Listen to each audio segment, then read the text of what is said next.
बाप कधी माफ करत नसतो. पहिले कीर्तन करत असताना एक दृष्टांत सांगत होतो मी. आई आणि बाप याच्यातला फरक सांगत होतो तुम्हाला. फार सुंदर आहे. अकबर बिरबल फिरायला गेले. बिरबल हा ब्राह्मण होता, तुळशीला मानणारा होता. लवकर सभेत आला नाही म्हणून अकबर भेटायला आला. काय करताय? तुळशीला पाणी घालत होता. आता तो थोडासा विनोदी स्वभाव बिरबलाचा. काय करताय? काय नाही म्हणे, हिंदू धर्माची आई आहे तुळस, पाणी घालतो म्हणे. अकबर आला आणि ती तुळस उपटून टाकली. बुद्धिमान बोलत नसतात, पण बुद्धिमानाची खोड करू नका. कधी बदला घेतील काही सांगता येणार, आणि तेच सांत्वना करायला येणार पुन्हा. असं झालं का? मग एवढा कुटाणा केला कोणी? आणि बुद्धिमान त्यालाच म्हणावं, घटना घडल्याबरोबर रागवत नाही, पण घटना विसरत नाही. आपण काही 2 मिनटं तापलेला तेव्हाप्रमाणे रागवतो आणि पुन्हा आपणच माफी मागतो. मागाशी तुझ्यावर जरा रागवलो होतो, जरा दे सोडून बरं का. बरं बरं बरं. बुद्धिमान विसरत नाही. बिरबलाची खोड आहे, तुळस उपटून टाकली. गेले शिकारीला फिरायला. पण जिथे प्रकाश आहे तो पाठीमागं पाहिजेत. पाठीमागचा प्रकाश बुद्धीला पुढं नेतो. म्हणून ज्ञानाचे नाही प्रकाश आहे, परतत्वी बुद्धी न पैसे. तुम्ही न काढून टाकला. ज्ञानाच्या प्रकाशामध्ये बुद्धीने परतत्वात प्रवेश केला पाहिजे. तो साधक असतो, तो जीवनदार असतो. न का काढला? पहिल्यांदा काय आहे याचा अर्थ कळला पाहिजेत, आणि काय नाही त्यावेळेस न टाकला पाहिजेत. ओवी बिघडत नाहीत, आपण बिघडलेलो असतो. लक्षात आलं का? म्हणून बुद्धीला प्रकाश पाहिजेत. मती शांत असते, मतीला प्रकाश सहन नाही होत. मती श्रद्धावान असते. म्हणून ज्ञानाची या प्रभेसवे. काय शब्दांची एक एक विशेषता. आणि इथेच खूप वेळ जातो ज्ञानेश्वरीचं चिंतन करत असताना. पण असं आहे, अमृताने भरलेला शब्द असतो ना, तो त्या अमृताने भरलेल्या शब्दाच्या गाठी सोडवत असताना हात अमृतानेच भरलेले असतात. आतमध्येही अमृतच असतं, आणि गाठ उकळल्यानंतरही अमृत असतं. त्याच्यामुळं गाठ नाही सुटली तरी अमृताला स्पर्श आहे, सुटली तरी अमृताला स्पर्श आहे. आतमध्येही अमृत आहे. आणि हे भाग्यवंताचं काम आहे बरं का. हे मी ठीक आहे, मी ज्ञानोबारांचं वर्णन तुम्ही श्रद्धेने ऐकता. ही अवस्था येणं, आपली बुद्धी त्या शब्दांना ग्रहण करणं, हे भाग्यवंताचं काम आहे. भाग्ये विनटला. हे पण काय आहे हे मुळात पहिल्यांदा कळलं पाहिजे. वास्तव काय आहेत, वस्तुस्थिती काय हे कळलं पाहिजेत. जर कळलीच नाही तर आकर्षण निर्माण होणार नाहीत, त्या रस्त्याला माणसं जाणार नाहीत. म्हणून कळायला पाहिजे पहिल्यांदा. म्हणून सांगितलं तुम्हाला. मग बुद्धी परतत्वात प्रवेश करते, तो देवाच्या द्वारामध्ये असतो. आणि ज्ञानाच्या प्रभेसवे जयाची मती. काय ज्ञानोबारांचा शब्द आहे? ज्ञेयी पावे. पावे पावणे म्हणजे उपलब्ध होणे. ज्ञानदेवा लाधले, लाधले. आणि दिदले शब्दाचा अर्थ आहे बुद्धी. 2 गोष्टी. मिळालं का मिळालं, प्राप्त झालं का मिळालं, असे शब्द आहेत. नाही नाही महाराज, आमची काय ताकद आहे, देवाच्या कृपेने मिळालं. गीतेमध्ये सुद्धा 2 शब्द आहेत. प्राप्त करा तद्विद्धी प्रणिपातेन, परिप्रश्नेने शिवाय. प्राप्त करा. आणि जो श्रद्धावान आहे त्याला मिळतं. श्रद्धावान लभते ज्ञानम. पावे. पावे शब्द श्रद्धावान माणसाला, मतीला पावे. आपण दोघातही बसत नाही. आपल्याकडे स्वतःचं निरीक्षण करूच नका. आपण न आपल्याला प्राप्त करू शकतो ना, मिळतं. आपल्याला साधना करायची, आणि ती इतकी अवघड आहे. पार्याचा रवा घेता भूमी, इतकी साधना करायची. आणि या साधनेला मार्गदर्शन करणारं एकमेव पुण्याचं काम आहे नामस्मरण, नामचिंतन. जो 2च व्यक्ती जे श्रेष्ठ आहेत, शंकर आणि ब्रह्मदेव, हे दोघंही नामचिंतन करतात. याच्यापेक्षा काय नामाचा महिमा सांगावा. काल सांगितलं मी तुम्हाला, सृष्टी विश्व सृजन योग्यता आली साता. विश्व निर्माण करण्याची ताकद नामस्मरणाने आली. भगवान शंकर, हरी हरी हरी मंत्र हा शिवाचा मंत्र आहे. रामकृष्ण वाचा भाव हा जीवाचा. आत्मा जो शिवाचा आत्मा नामजप आहे. याच्या पुढं नामाचं वर्णन करत नाही मी आणि करणार पण नाही. शिवाचा आत्मा नाम जप आहे म्हटल्यानंतर वाणी बंद होते, याच्या पुढे वाणी जात नाहीत. महाराज पण हे दोन शंकर आणि ब्रह्मदेव यांना आम्ही पाहिले नाही. जरा एखाद्या जिवंत व्यक्तीचं उदाहरण सांगा. वारल्या कोळी आहेत, पुराण प्रसिद्ध नाही, कशावरून त्यांनी नामचिंतन केलं. त्याच्यापेक्षा मोठा व्यक्ती म्हणजे अर्जुन. तव तुझे नामचे आम्हा नाम जप यज्ञ तो परम. विश्वरूप पाहणारा तपस्वी नाही, ज्ञानी नाही, फक्त नामचिंतन करणार आहे. नामधारक या पृथ्वीवर सर्वश्रेष्ठ असतो. नामधारक सगळे तुकोबारांच्या अभंग वाचा, ज्ञानोबारांच्या अभंग वाचा, नामचिंतनाला महत्त्व देतात. नामचिंतन मी त्यातलं आज थोडं रहस्य सांगतोय तुम्हाला, जसं जमेल तसं. नामची आम्हा आवड आहे. देवाची इच्छा भक्त करत नाहीत. नाम हाच देव भक्तासाठी असतो. नामाचं चिंतन केल्यामुळं देवाला यावं लागतं, देवाला काम करावं लागतं. न सांगता करी काहीच करावं लागतं, फक्त नाम धरून ठेवावं लागतं बरं का. हे फार काल सांगितलं मी तुम्हाला. धरोणी श्रीहरी हे असं नाही. धरोणी शब्द म्हणजे आलं मनाला देव आला असं नाही. धरोणी प्रयत्न करा परमात्म्याला नामचिंतनाला पकडायचा. पकडलं तर सुलभ आहे, नाही पकडता आलं तर दुर्लभ आहे. ज्ञानदेव म्हणे नाम हे पकडता आलं तर सर्वत्र दुर्लभ, सर्वांसाठी सर्वत्र दुर्लभ पण आहेत जर नाम धरता आलं नाही तर. मग नामचिंतक या विश्वामध्ये सर्वश्रेष्ठ, त्याचं पुण्य परमार्थाला कामा येतं. दान पुण्य इतर सगळी कामं भोग प्रधान आहेत, भोग प्रदान करणारे आहेत, भगवंताच्या कामाचे नाहीत ते. म्हणून कोणताही संत नामचिंतन करतो. कोणताही संत, विशेष करून वारकरी संप्रदायातला नामधारी आपण ज्याला म्हणतो आपण. पण नाम काय हे मी पहिल्या दिवशी थोडासा विषय सांगितला. इथून येणाऱ्या नामाला वैखरी म्हणतात. आणि आपण व्यवहारामध्ये बोलत असतो, कुठून बोलतो, इथून का इथून. म्हणून एक शब्द आहे पूर्ण वारकरी संप्रदायामध्ये, घोष.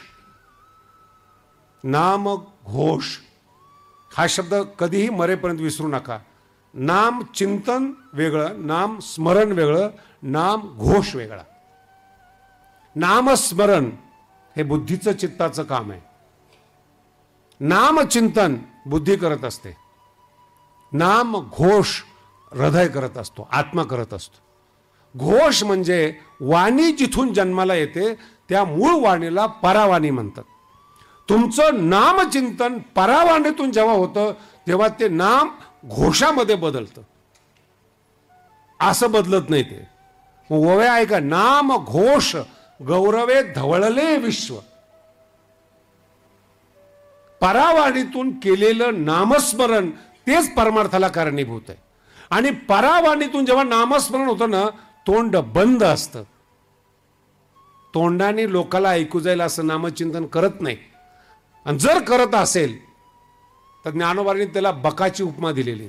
बगळा पांढरा शुभ्र असतो, त्याला शिंडी असते, त्याचा भाव काय असतो, सापडतंय का मासा, एका पायावर उभा असतो, तपस्वी असतो. बगळा म्हणजे काही साधी गोष्ट नाही. ज्ञानोबा जेव्हा एखाद्याचं उदाहरण देतात तर मी फार गंभीरतेने विचार करतो, बगळाच का निवडला. त्याच्या मनातला भाव वेगळा आहे आणि त्याची कृती तपस्वीची. एका पायावर उभा राहतो तो आणि फक्त मासा पाहतो. इतर लोक त्याला तपस्वी समजतात. तुमच्यासारखे आमचे गुरु बसतच नाहीत, आमचे गुरु उपवासच करतात. व आता खूप आहेत. मी एका ठिकाणी गेल्यानंतरचे प्रश्न आहेत. माझ्या अगोदरचे कीर्तनकार जेवून गेले होते, त्यांनी स्वतः स्वयंपाक केला. दुसऱ्या दिवशी माझं कीर्तन, ती बाई सगळं स्वयंपाक स्वच्छ करून बाहेर निघून गेली. आम्ही चहाची वाट पाहतो. अर्ध्या तासाने ती बाई आली, म्हणजे महाराज चहा नाही केला. नाही कळालं तुम्हाला, महाराज काही चहा करण्यासाठी असतो का. नाही, पण जे करतात ते आचार्य असतात. ते मी त्या बाईला म्हटलं, बाई तू का नाही केला. ते म्हणजे कालचे महाराज आले होते, तेच त्यांनी त्यांच्या हाताने केला, स्वयंपाक पण केला. कांदा लसूण चालत नाही. कांदा लसूण ह्या गोष्टी ईश्वर प्राप्ती करून देतात का. ज्या ईश्वराने निर्माण केलेल्या आहेत, हे तर ठीक आहे, काही काही महाराज फार भाग्यवान आहेत, स्त्रीच्या हातचंच खात नाहीत ते. नंतर कळतं लग्न केल्याशिवाय पर्याय नाही. जनतेला दाखवतात, काही स्वतः पाणी आणतात. मी आता साधूचे किती प्रकार हरिपाठात कशाला यांचं नाव घेतोय मलाही माहित नाही. नामपाठ मौन, तुमच्या नादाने मी पण कधी कधी विसरतो. प्रपंचाविषयी येतं. नामचिंतन घोष परावाणीतून झालं पाहिजे.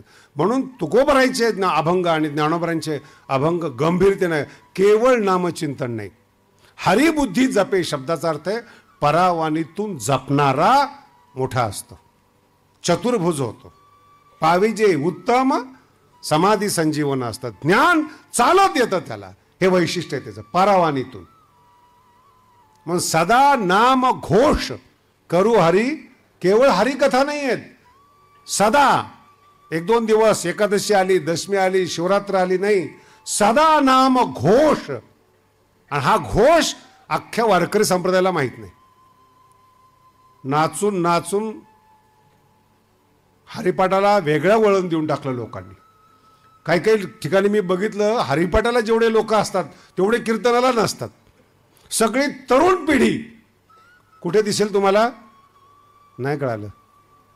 जेवढं कळालं तेवढं भरपूर आहे. का? हरिपाठाला. हरिपाठ म्हणून सदा नाम घोष.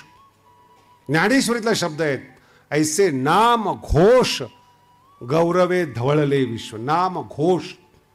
काही एखादीने वैकुंठा जावे, ते तीही वैकुंठचे केले आगवे. हेच शब्द हरिपाठामध्ये आहेत, सर्वत्र वैकुंठ केले असे. काही एखाद्याने वैकुंठा जावे, काय ज्ञानोबरांचा शब्द, काही एखाद्याने वैकुंठा जावे, ते ती वैकुंठचे केले आगवे. मग दुसरं काही परावाणीतून जर नाम घेता नाही आलं, नाम घोष करता नाही आला, तर मग ज्ञानोबरांची भाषा बदलते. करता नाही आला तर या जगात नामापरते तत्व नाही. पोराची भाषा आहे, नामापरते तत्व नाही रे, हे विसरू नका. नाही आम्हाला नाही आवडत, आणि का पंथा वाया जासी. नाही, पंथच व्हायला गेले, पंथातले तर सोडूनच द्या. किती पंथ निर्माण झाले भारतामध्ये, काही टिकले, काही टिकवले, काही मार्केटिंगने टिकले, काही कसे त्यांचं नशीब. आणि का पंथा. अरे तुला उद्धार करायचा आहे. पुन्हा टप्पा सांगतो तुम्हाला, तुम्ही गर्दीत संख्या वाढवू नका तुमची. इतके लोक प्रवचनाला होते, इतके लाख होते, इतके लाख, हे प्रवचन करायची समस्या नाहीत. अहो प्रवचनाला लोक लाख लाख जमतात, काय नवलेत. सभेला जमतात नेत्याच्या. मग नेता आणि प्रवचनकार एकच धरायचं का आपण? काही फरक दोघांमध्ये? दोघांचंही बोलणं ऐकायला लाखो लोक जमतात. अजून कल्याण कुणाचं झालं नाही. कल्याणाची भाषा करणारे मुंबईला, आपण इकडं दोघांच्या मध्ये कल्याण. भेटच होत नाही कल्याणाची. नेत्याच्या भाषणाला गर्दी होते, प्रवचनाला गर्दी होते. गर्दी हे संतांचं स्वरूप नाही, संतांची योग्यता नाही, संत तपासण्याची क्षमता नाही. लक्षात ठेवा, संत नीट बोलत नाही, कारण की तो आत्माराम असतो, आत रमलेला. आत्मने एव आत्मना तुष्ट, हा शब्द विसरू नका. जो स्वतःमध्ये प्रसन्न आहे, ज्याला प्रसन्नतेसाठी या भौतिक जगातल्या कुठल्याही वस्तू आकर्षित करत नाहीत. ज्ञानोबरांचा अर्थ सांगतो बरं का. अमृताचा, काय शब्द ज्ञानोबरांचे एक एक. ज्याच्या पोटातून अमृताचा झरा प्रसवतो त्याला भूक लागेल का हो? ज्ञानोबराय विचारतात. अमृताचा निर्झरू प्रसवे जयाचा जठरू, तया क्षुधा तृषेचा अडदरू किवी होय. आतून अमृत आहे. तसं आत्मने एव आत्मना तुष्टः, आपल्या आपल्या ज्ञानात स्वतः समाधानी आहेत. बाहेरच्या वस्तूला काय करावं नाही कळालं. हे पुरुषाची भाषा आहे. अजून एक टप्पा आहे, संत विषय सेवन करतात का नाही. बऱ्याच लोकांना समस्या येते. ज्ञानोबारांनी एक ओवी दिलेली, सूर्यामध्ये जे कमळ विकसतं त्याला कमळ म्हणतात. चंद्र आल्यानंतर जे कमळ विकसतं त्याला कुमुद म्हणतात. कुमुद आणि कमळ या दोघातला फरक. कमळच असतात दोघंही. एक सूर्याला मानत नाहीत, चंद्राशिवाय विकसित होत नाही. ज्ञानोबांचे शब्द पहा. कमळ घेतलेलं नाही, कुमुद. आणि अमृत चंद्रामध्ये असतं. जेवढे आयुर्वेदाचार्य आहेत ना तेवढे सगळे पुट देत असतात. पुट, शतपुटी, सहस्रपुटी असे शब्द आहेत आयुर्वेदामध्ये, की चंद्राचा प्रकाश पडल्यानंतर ते पुट देतात. त्याला किती वेळा गाळलं, किती वेळा काय केलं त्याला पुट म्हणतात. चंद्राच्या प्रकाशामध्ये पुट देणं म्हणतात. पुट, काही अग्नीचं पुट देतात, काही चंद्रामध्ये पुट देतात. वेगळे वेगळे पुट देण्याची प्रथा आहे त्यांची. तितक्या वेळा 100 वेळा शतधौत तूप घृत म्हणतात त्याला. 100 वेळा पाण्यातून धुणं ते शतधौत तूप असतं. ते मी आयुर्वेद सांगत बसलो बरं का विनाकारण तुमच्याकडे पाहून. शतपुटी, सहस्रपुटी हे नाव आहेत. तसं कुमुद चंद्राच्या, चंद्र का चंद्रामृत असा शब्द आहे. काय शब्द? चंद्र. सूर्यामृत नाही म्हणत, तो आगीचा गोळा येतो, अग्नी येतो, आणि अग्नी असल्यामुळे त्याचा विषयच येत नाही. चंद्रामृत. मग चंद्रामृत रात्रीच्याला असतं. कधी सेवन करायचं ज्ञानोबा फार सुंदर सांगतात. सांगे कुमुद दळाचे नि ताटे. बसायचं सुद्धा कुठं, कुणाच्या घरात जेवायचं, चहा पाणी कुठं करायचं फार शास्त्रकार वेगळं सांगतात बरं का. वारकरी जर दारुड्याबरोबर बसला ना तर लोक विनाकारण संशय घेतात. कशी काय मित्रता? रात्रीच्याला घेत असेल. बाटली दारूची आहे आणि आतमध्ये दूध असलं तरी लोकांना दारूच वाटते. याचं नाव आहे संगती. म्हणून संगत करत असताना नामसंकीर्तन वैष्णवाची. जोडी कुणाची पाहिजेत? भजन करताना दारुड्याची संगत माऊली मान्य करत नाहीत. वैष्णवाची संगत पाहिजे. संताचे संगती, साधूचे संगती, सगळे डोक्यात आणा सगळं. जो साधू बसताना देखील कुमुद दळ शब्द आहे. सांगे कुमुद दळाचे नि ताटे. कुमुदाच्या शेजारी उभा आहे आणि जेवत असताना चंद्राचं अमृत जे कुमुदावर पडतं त्या कुमुदावर जमीला स्पर्श न झालेलं कुमुद दळावर पडलेलं अमृत सेवन करतो. ज्ञानोबा म्हणतात तो चकोर. वाळवंटातले वाळूचे कण वेचत नसतो. सांगे कुमुद दळाचे नि ताटे. जो जेवीला चंद्र किरणे चोखटे तो चकोरे. काही वाळवंटे चुंबित असे. वाळवंटे जिथं काहीच नाहीत. संसार कितीही करा, धन्यवाद सुद्धा कोणी देत नाही. तो थँक्यू आत्ताच्या भाषेमध्ये थँक्स कुणा कोणी म्हणत नाही. म्हणले तर आपल्यावर आभार वाटतात. थँक्यू म्हणलं होतो ना तुम्हाला, काही उपकार केला का काय कोणाला माहिती. सांगे ही परमार्थ आहेत, हा हरिपाठ आहेत आणि हे संत जीवन आहेत. इतकं मजबूत आहेत, शुद्ध आहेत आणि पवित्र आहेत. पहिल्यांदा संत जीवन समजून घ्या, मग संतावर टीका करा. उचलली जीभ लावली टाळायला असं करू नका. ज्यांना तुम्ही संत मानतायत त्यांना तुम्ही संत मानलेत. परमार्थातल्या लोकांनी त्यांना संत मानलेला नाहीत. तुम्ही मानलेल्या संताला तुम्ही भाळता, हा तुमचा दोष आहे. ज्ञानोबा सांगेल त्यांना माना, ते संत आहेत. आणि ते संत सांगे कुमुद दळाचे नि ताटे नामामृत गोडी. दोन्ही अर्थ एकच आहेत. ज्ञानेश्वरी आणि हरिपाठ एकत्र करून सांगतोय तुम्हाला आज. कोण? नाम घोष गौरवे धवळले विश्व. आणि हे नामचिंतन करत असताना, नाम घोष करत असताना दुसरं साधन आपल्या जीवनामध्ये नको. अन्यथा अनेक पंथा वाया जासी. 2 शब्द आलेले आहेत बरं का हरिपाठामध्ये. पंथ शब्द आलेला आहे, पंथ, आणि दुर्गम शब्द आलेला आहे. हे 2 शब्द वेगळे वेगळे आहेत ना. गरीब माणसं रस्त्याने जातात आणि ट्रेकिंग करणारी जी माणसं असतात ना ते रस्ता नसलेल्या डोंगरावर चढतात. असे 2 प्रकारची माणसं आहेत. शास्त्राभ्यास करणारी. ज्ञानेश्वरीत खूप सुंदर वर्णन केलेलं या लोकांचं. करिता जाती भोकसे बुद्ध्याधिकांचे. अभ्यास करणं एवढं सोपं नाही बरं. अर्थ समजून घेणं, बोलणं फार कठीण आहे ते. सिद्धांतच लक्षात येत नाही, कंटाळतात माणसं सिद्धांताला. कधी कधी असं होतं सिद्धांत कंटाळतो त्यांना, का आले आमच्याकडे, नाही समजत त्यांना, काय करणार त्यांना. मग साधू संत असतात ते सांगतात, अच्छा आहे सेवा करो कभी ना कभी ज्ञान होगा. काय म्हणतात ते, अभ्यास करू नका, सेवा करा. तुम्ही अनुभव, तुमचे जेवढे संत आहेत ना, ज्ञान प्राप्त करणे म्हणतात सेवा करो साधू की कभी ना कभी कृपा होगी. कभी होगी बाई. नरदेह निघून चाललाय, वेळ निघून चालली, नामचिंतन हरिमुखे म्हणा, हरिमुखे म्हणा. ज्ञानोबराय म्हणतात पंथ सोडून दे आणि दुर्गम रस्ता सोडून दे. वाया तू दुर्गमा न घाली मन, मन सुद्धा जाऊ देऊ नको. पुन्हा सांगतो तुम्हाला अर्थ. आमचे जे लोक आहेत, माझे मित्रमंडळी, फार आमची चेष्टा होते त्यांच्यामध्ये. काही चांगल्या लोकांना म्हणणारे आहेत, काही कसे, काही कसे. एक वाद तयार असतो, तुम्ही द्वैती का अद्वैती का अद्वैवादी का चिद्विलासवादी. आता हे शब्द तुमच्या डोक्यावरून फिरून जात गेले, हे फार चांगलं झालं. मला विचारतात शास्त्राची तुम्ही काय मानता, द्वैत अद्वैत चिद्विलास. मी म्हणते कुणी सांगितलं मानायला, मी माऊलीला मानतो एवढंच माझ्यासाठी भरपूर आहे. हे बुद्धीचे खेळ आहेत, हे बुद्धीचं वैभव नाही आहेत. आणि अद्वैत झाला म्हणून काय ब्रह्म भेटणार आहे, अद्वैत झाला काय तुझी योग्यता तू सांग मला, तू कोण आहेस, तुला काय मिळालं.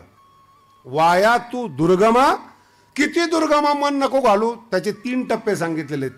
चहुवेदी, वेदाचा अभ्यास अवघड आहे, शास्त्रांना समन्वय साधणं अवघड आहे. 6 शास्त्री आणि 18 पुराण. बघा, वेदामध्ये जे ज्ञान आहेत त्याचे जे विभाग आहेत ते शास्त्रात आहेत. हरिपाठ समजून घ्या व्यवस्थित, हे वेगळे वेगळे नाहीत. वेद लिहिणारे व्यासच आहेत, शास्त्र निर्मितीला कारण व्यास आहेत, आणि 18 पुराण लिहिणारे म्हणजे वेगळे वेगळे असं नाहीत, वेगळे वेगळे टप्पे आहेत. वेदाचा अभ्यास जाणीव निर्माण करता करा.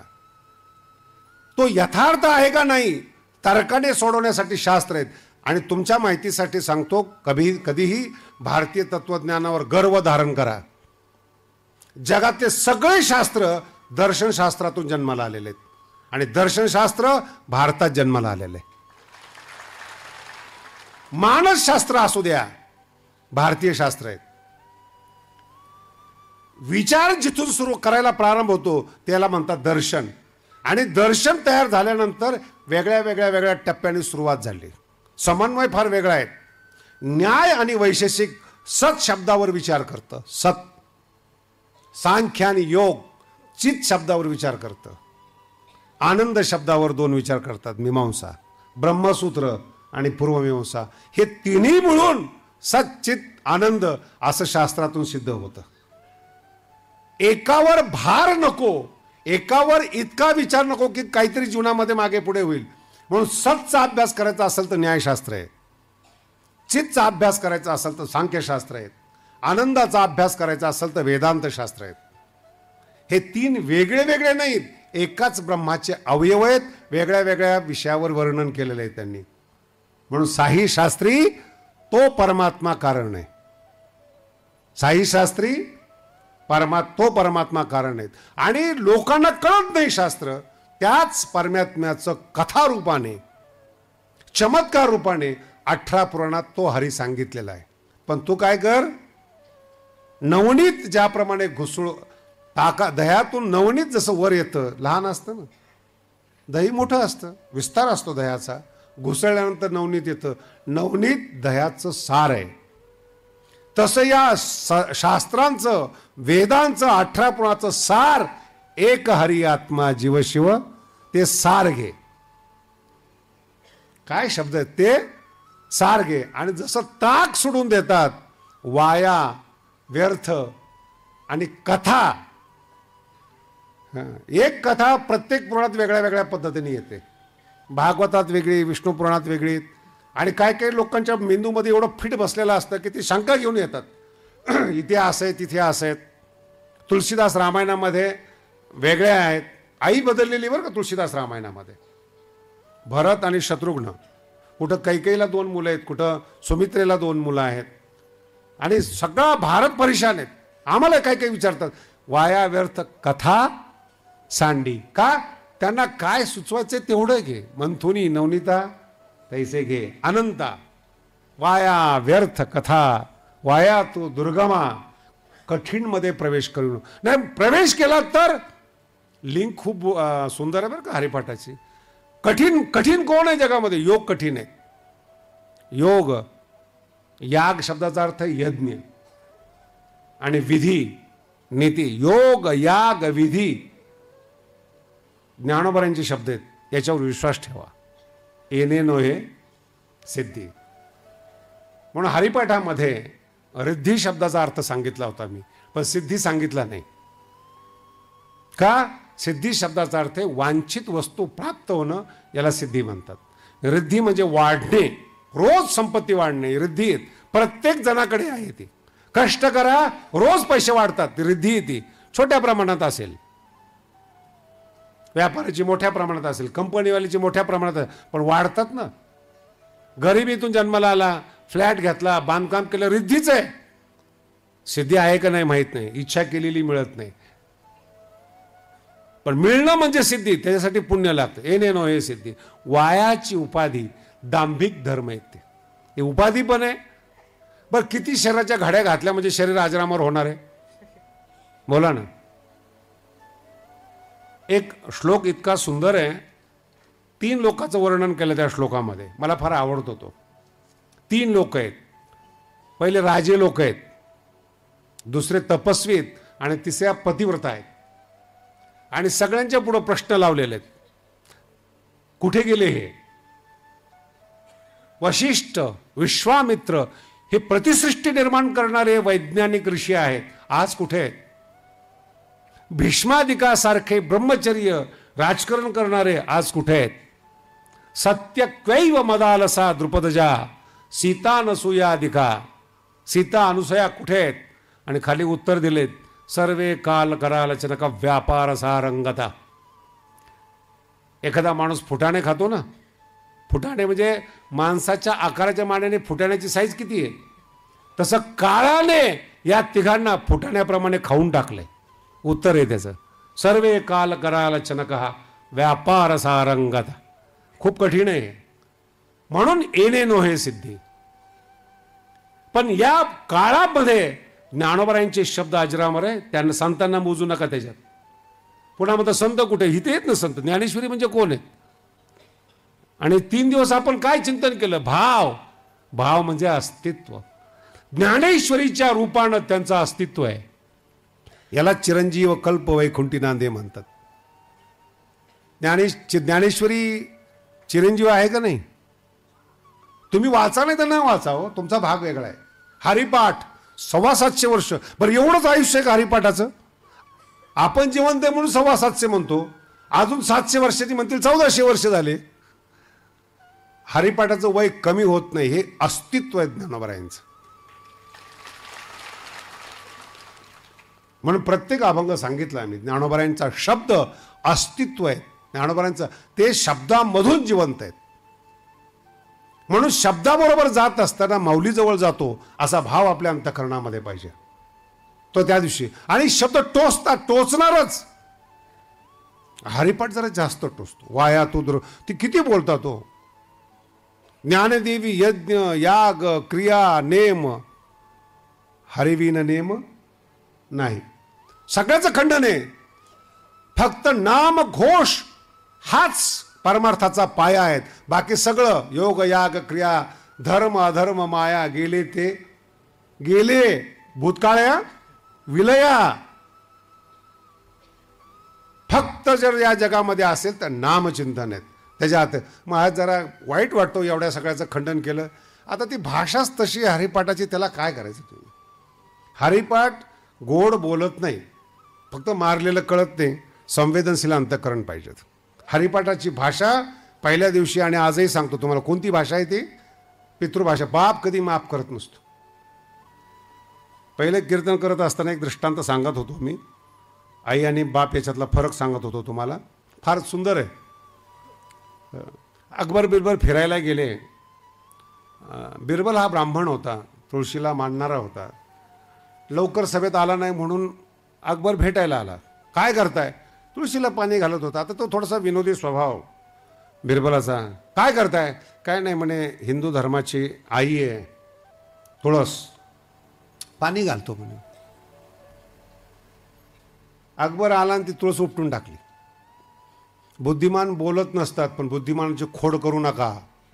कधी बदला घेतील काही सांगता येणार, आणि तेच सांत्वना करायला येणार पुन्हा. असं झालं का? मग एवढा कुटाणा केला कोणी? आणि बुद्धिमान त्यालाच म्हणावं, घटना घडल्याबरोबर रागवत नाही, पण घटना विसरत नाही.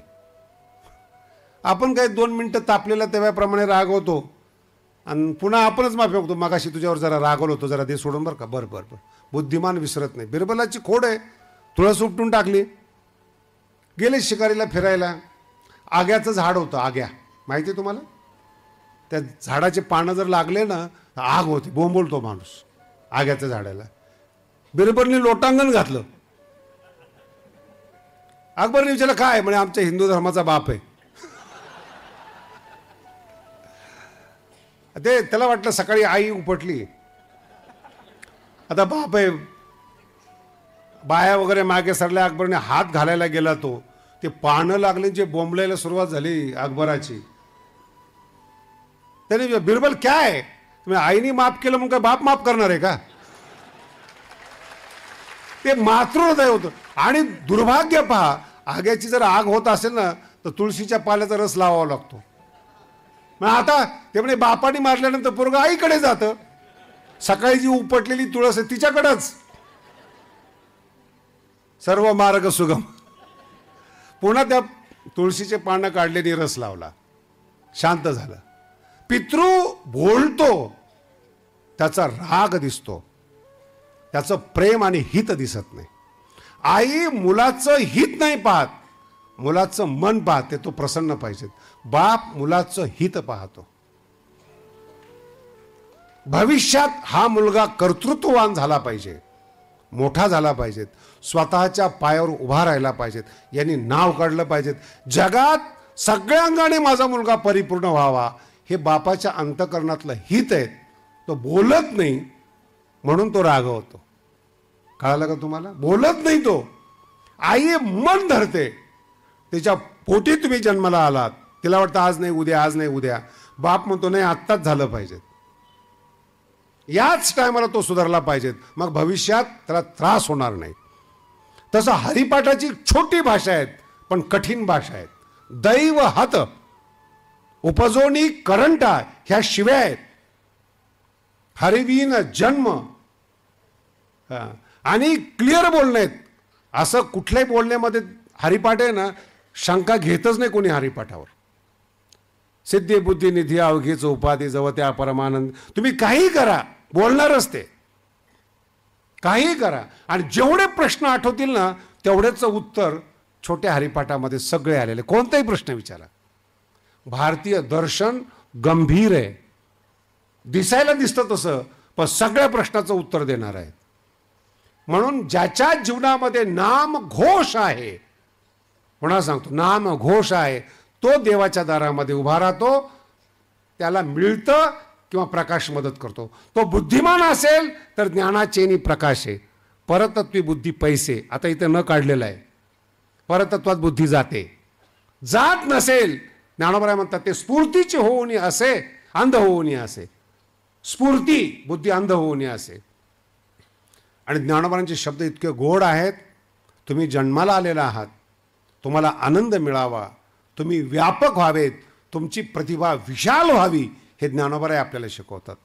जयाचे मती ज्ञी पावे प्रसाद, ज्ञानाच्या प्रभेसवे.